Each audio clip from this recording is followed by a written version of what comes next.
बिस्मिल्लाहिर्रहमानिर्रहीम। पाकिस्तान की fiscal policy पे वर्ल्ड बैंक की रिपोर्ट के पार्ट 2 के साथ मैं ज़फ़र नकवी आपकी खिदमत में हाजिर हूँ। प्रीवियस वीडियो में हमने इस रिपोर्ट का पार्ट 1 डिस्कस किया, जिसमें यह बताया गया कि पाकिस्तान में फिस्कल डेफिसिट यानी गवर्नमेंट की जो एक्सपेंडिचर्स हैं वो इनकम से ज़्यादा क्यों हैं और उसका इम्पैक्ट क्या है, उसकी रेमिफिकेशंस क्या हैं, उसके मुज़म्मिरात क्या हैं। पार्ट 2 जो आज हम डिस्कस करेंगे उसमें यह बताया गया है कि हम उस फिस्कल डेफिसिट को रैशनलाइज कैसे कर सकते हैं, मैनेज कैसे कर सकते हैं। गवर्नमेंट की स्पेंडिंग को बेहतर तौर पे समझने के लिए हम एक एनालॉजी ड्रा कर सकते हैं किसी हाउस होल्ड से, किसी घर से। जैसे घर में भी फाइनेंसेस मैनेज किए जाते हैं, वैसे ही गवर्नमेंट अपने फाइनेंसेस मैनेज करती है। तो अब अगर एक हाउस होल्ड की, एक फैमिली की इनकम कम होगी, एक्सपेंडिचर ज़्यादा होंगे, तो वो फैमिली कैसे मैनेज करेगी? कर्जा लेंगे, और जब आप कर्जा लेते जाएंगे, अपनी इनकम नहीं बढ़ाएंगे, अपने सोर्स ऑफ रेवेन्यूज नहीं बढ़ाएंगे, तो अल्टीमेटली क्या होगा? आपका दिवालिया निकल जाएगा। Same is the case with the government, क्योंकि गवर्नमेंट ज़्यादा रिसोर्सफुल होती है, तो गवर्नमेंट के लिए चीज़ें मैनेज करना आसान है, हाउस होल्ड के लिए मुश्किल है, लेकिन बेसिक फिलॉसफी सेम है। तो इस रिपोर्ट के पार्ट 2 के जो पहला पॉइंट है उसमें एक कॉन्सेप्ट इंट्रोड्यूस करवाया गया है फिस्कल स्पेंडिंग की रिजिडिटी का। फिस्कल स्पेंडिंग रिजिड कब होती है, यानी गवर्नमेंट के जो एक्सपेंडिचर्स हैं वो रिजिड कब होते हैं? वो रिजिड तब होते हैं जब आपकी जो इनकम है, जो गवर्नमेंट के रेवेन्यूज हैं, उनमें आपकी जो फिक्स्ड एक्सपेंडिचर्स हैं, जो आपने पे करने ही करने हैं, अगर उनका प्रोपोर्शन ज्यादा हो तो आप कहते हैं कि आपकी गवर्नमेंट के एक्सपेंडिचर्स रिजिड हैं, आपके अखराजात रिजिड हैं। अगर हम इसे हाउस होल्ड से कंपेयर करें, एक हाउस होल्ड की इनकम है 50,000 रुपए, और उनके एक्सपेंडिचर्स जो हैं, जो फिक्स्ड एक्सपेंडिचर्स हैं, जो इनएविटेबल एक्सपेंडिचर्स हैं, जो अनअवॉइडेबल एक्सपेंडिचर्स हैं, बिजली का बिल हो गया, गैस का बिल हो गया, हाउस रेंट हो गया, अदर यूटिलिटीज बिल हो गए, तो अगर वो और आपके जो फूड के एक्सपेंसेस हैं ये अनअवॉइडेबल हैं, बेयर मिनिमम ये एक्सपेंसेस हैं, आपको as a human being survive करने के लिए जरूरी है। तो अगर आपकी इनकम ये बेयर मिनिमम एक्सपेंसेस को ही मीट करती है, एक हाउस होल्ड की बात कर रहा हूं, तो इसका मतलब यह है कि आपकी स्पेंडिंग रिजिड है, आपके पास और कुछ नहीं बचता जिसको आप अपने रेवेन्यूज बढ़ाने के लिए, अपना स्टैंडर्ड ऑफ लिविंग बढ़ाने के लिए यूज कर सके। तो जब हम गवर्नमेंट की बात करते हैं तो गवर्नमेंट के जो फिक्स, जो अनअवॉइडेबल एक्सपेंडिचर्स हैं, जो गवर्नमेंट ने पे करने ही करने हैं, जो कमिटमेंट्स हैं, जो प्री कमिटेड एक्सपेंडिचर्स हैं, अगर उनका प्रोपोर्शन गवर्नमेंट के एक्सपेंडिचर्स में ज्यादा होगा तो हम कहेंगे कि गवर्नमेंट का एक्सपेंडिचर्स रिजिड है। गवर्नमेंट के पास पब्लिक वेलफेयर के लिए, इंफ्रास्ट्रक्चर की डेवलपमेंट के लिए, ह्यूमन डेवलपमेंट के लिए जो है वो कुशन नहीं है, कोई ज्यादा रिसोर्सेज नहीं बचते। तो पाकिस्तान में ये जो प्री कमिटमेंट्स हैं वो पाकिस्तान की, हमारी फेडरल गवर्नमेंट की टोटल स्पेंडिंग का 70% है, और इनमें शामिल है हमारी इंटरेस्ट पेमेंट्स, सब्सिडीज और जो गवर्नमेंट इंप्लॉइज हैं। अगर ये 3 एक्सपेंडिचर्स निकाल लें तो ये पाकिस्तान के टोटल बजट का 70% बनते हैं। तो गवर्नमेंट जितना भी उसका बजट है, जो भी सोर्स ऑफ रेवेन्यूज है, उनका 70% तो गवर्नमेंट इन 3 अकाउंट्स पे कमिटेड है। ये तो गवर्नमेंट को पे करना ही करना पड़ेगा, और ये रीजन में सबसे ज्यादा है। पाकिस्तान के बाद जो सबसे, जिस मुल्क का सबसे ज्यादा रिजिड बजट है, जिसकी इसी तरह पाकिस्तान की तरह सबसे ज्यादा कमिटमेंट्स हैं, वो नेपाल है, और उसकी जो बजट रिजिडिटी है वो 60% है, हमारी 70% है। इसका मतलब यह है कि हम जो रीजन में हमारे ऊपर जो सबसे कम मुल्क हैं, हम उससे भी बहुत नीचे हैं। यानी नेपाल में और पाकिस्तान में 10% का डिफरेंस है। तो इसको मैनेज कैसे किया जा सकता है, रैशनलाइज कैसे किया जा सकता है? इसको रैशनलाइज इस तरह से किया जा सकता है कि या तो आपकी ये जो प्री कमिटमेंट्स हैं इनको कम करें, ऑस्टेरिटी मेजर्स लें, गवर्नमेंट की स्पेंडिंग को कम करें, या दूसरी सूरत क्या है, रेवेन्यू बढ़ाएं, इनकम बढ़ाएं, टैक्स कलेक्शन बढ़ाएं। टैक्स कलेक्शन बढ़ेगी तो ये जो रेशो है, जो हमारी प्री कमिटमेंट्स की रेशो है, ये कम हो जाएगी।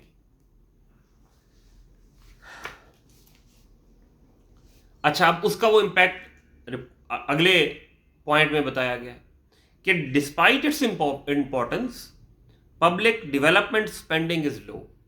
अब जब गवर्नमेंट ये जो रूटीन एक्सपेंडिचर्स हैं, जब ये मीट करेगी, जो भी उसकी इनकम होगी उसको मीट करने के बाद गवर्नमेंट की किटी में कुछ नहीं बचेगा, तो फिर गवर्नमेंट डेवलपमेंट पे क्या स्पेंड करेगी, पब्लिक वेलफेयर पे क्या स्पेंड करेगी, इंडस्ट्री को प्रमोट करने के लिए क्या स्पेंड करेगी? तो पाकिस्तान में जो डेवलपमेंट स्पेंडिंग है वो पाकिस्तान के जीडीपी का महज 2.5% है, 2.5%, और इसमें भी पाकिस्तान रीजन में सबसे नीचे है। अगर हम अपने पड़ोसी मुल्क भारत से कंपेयर करें तो जो इंडिया की डेवलपमेंट स्पेंडिंग है, ये रिपोर्ट का पेज नंबर 6 है, इंडिया की डेवलपमेंट स्पेंडिंग जो है सॉरी वो 6.7% है उनके जीडीपी का। तो इसको रैशनलाइज करने की जरूरत है। ये रैशनलाइज कब होगी?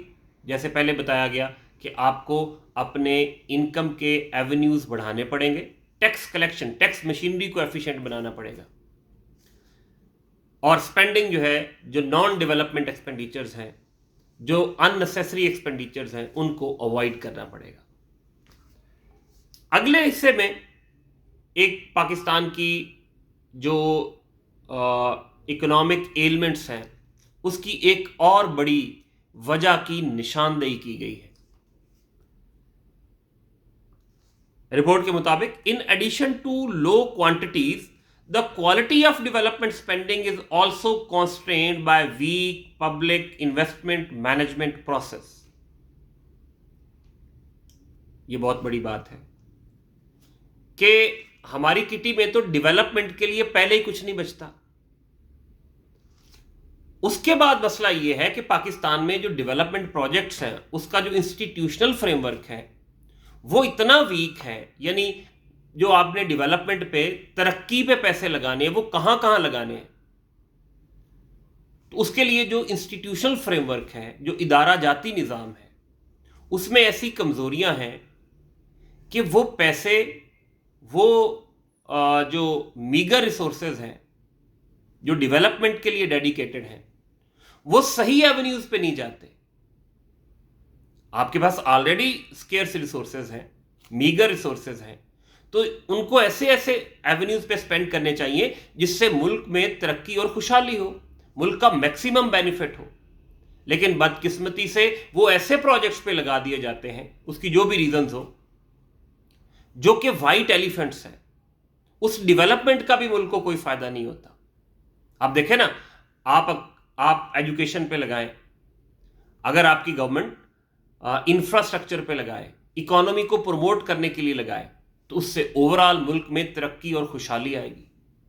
लेकिन अगर किसी ऐसे वाइट एलिफेंट पे लगा दें जिसको चलाने के लिए आपको और कर्जे की जरूरत हो, याद रहे कि ये जो डेवलपमेंट स्पेंडिंग है ये कर्जा लेके की जा रही है, तो उससे क्या होगा, आप एक विशियस साइकिल में इंटेंगल हो जाएंगे, आपकी लायबिलिटीज कंपाउंड होती जाएंगी। उसके बाद ये जो पाकिस्तान में सब्सिडीज का निजाम है,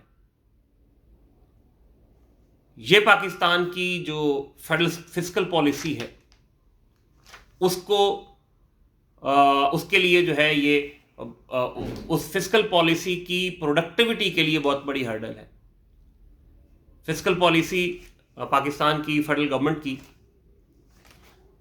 वो इसलिए भी अंडर स्ट्रेन रहती है कि आपकी स्पेंडिंग्स का एक बड़ा हिस्सा सब्सिडीज में चला जाता है।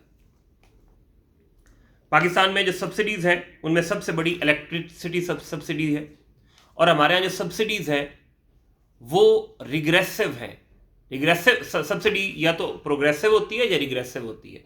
रिग्रेसिव सब्सिडी तब है जिसका ज्यादा बेनिफिट अपर क्लास को जाए। प्रोग्रेसिव सब्सिडी वो है जिसका ज्यादा बेनिफिट लोअर क्लास को जाए। तो 2019 में पाकिस्तान में जो इलेक्ट्रिसिटी की सब्सिडी थी उसका 77% बेनिफिट अपर क्लास को जा रहा था और 23% जो लोएस्ट 40% क्लास है उसको जा रहा था।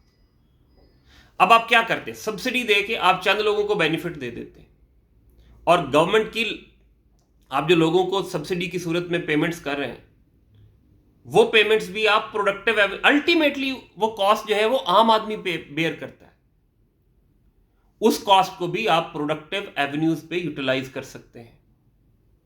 तो इस रिपोर्ट के मुताबिक पाकिस्तान को अपनी जो सब्सिडीज हैं उनको रैशनलाइज करने की जरूरत है।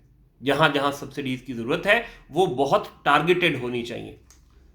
यह भी याद रहे कि ये सब्सिडी जो ये जो रिपोर्ट है, ये जो बेनजीर इनकम सपोर्ट प्रोग्राम है उसको अप्रिशिएट करती है कि वो बहुत टारगेटेड और ऑब्जेक्टिव सब्सिडी है। और उसका रिपोर्ट के पेज नंबर 7 के मुताबिक उसका 80% जो स्पेंडिंग है वो जो रियल टाइम पुअर लोग हैं उनको जा रही है। अगली बात जिस रिपोर्ट में बताई गई है वो ये है कि फेडरल गवर्नमेंट उन एरियाज पे स्पेंड कर रही है जो कि फेडरल गवर्नमेंट का 18वीं तरमीम के बाद मैंडेट नहीं है, वो प्रोविंशियल रिस्पॉन्सिबिलिटी है, वो डिपार्टमेंट्स, वो एरियाज, वो सब्जेक्ट्स, तो उनको भी रैशनलाइज करने की जरूरत है। फेडरल गवर्नमेंट को वो एक्सपेंडिचर्स इनकर नहीं करने चाहिए क्योंकि फेडरल गवर्नमेंट के पास कोई अनलिमिटेड रिसोर्सेज तो है नहीं। तो वो जो लिमिटेड रिसोर्सेज हैं उसमें एक एक पैनी की एफिशिएंट यूटिलाइजेशन होनी चाहिए। इस रिपोर्ट के टेबल नंबर 2.2 बहुत इंपॉर्टेंट है। पेज नंबर 26 पे ये टेबल नंबर 2 है। इस टेबल के मुताबिक वर्ल्ड बैंक पाकिस्तान को रिकमेंड करता है, पाकिस्तान की फेडरल गवर्नमेंट को, कि वो 1.124 ट्रिलियन रुपीस सेव कर सकती है अगर वो जो रिकमेंडेड मेजर्स हैं वो ले, यानी 1124 बिलियन रुपीस। उसमें अगर इलेक्ट्रिसिटी की जो सब्सिडी है वो खत्म कर दी जाए तो वो उससे सेविंग होगी 167 बिलियन रुपीस। ट्यूबवेल पे जो सब्सिडी दी जा रही है एग्रीकल्चर को उससे सेविंग होगी 20 बिलियन रुपीस की। वीट सब्सिडी जो है अगर उसको एबॉलिश कर दिया जाए तो सेविंग होगी 7 बिलियन रुपीस की। कुछ मिनिस्ट्रीज डिवॉल्व हो चुकी हैं अंडर 18th अमेंडमेंट, उस पे अगर फेडरल गवर्नमेंट स्पेंडिंग खत्म कर दे तो 328 बिलियन रुपीस की सेविंग हो सकती है। इसी तरह हायर एजुकेशन कमीशन, क्योंकि 18th अमेंडमेंट के बाद higher education is now a provincial subject, लेकिन गवर्नमेंट जो है वो लास्ट फाइनेंशियल ईयर में HEC का बजट 70 बिलियन था। तो अगर ये भी प्रोविंशियल रिस्पॉन्सिबिलिटी है और प्रोविंसेस को मैनेज करने दिया जाए तो ये 70 बिलियन रुपीस ही बच सकते हैं। फिर BISP ये एक फ्लैगशिप प्रोजेक्ट है पाकिस्तान की गवर्नमेंट का, जो आपकी पुअर क्लास है, जो आपकी इकोनॉमिक लेडर के बॉटम रंग पे हैं, उनको सपोर्ट करने के लिए। तो ये रिपोर्ट रिकमेंड करती है कि ये तमाम एक्सपेंस जो है BISP का वो फेडरल गवर्नमेंट को बेयर नहीं करना चाहिए, प्रोविंसेस को भी कंट्रीब्यूट करना चाहिए। और प्रोविंसेस इसमें 217 बिलियन रुपीस कंट्रीब्यूट कर सकते हैं।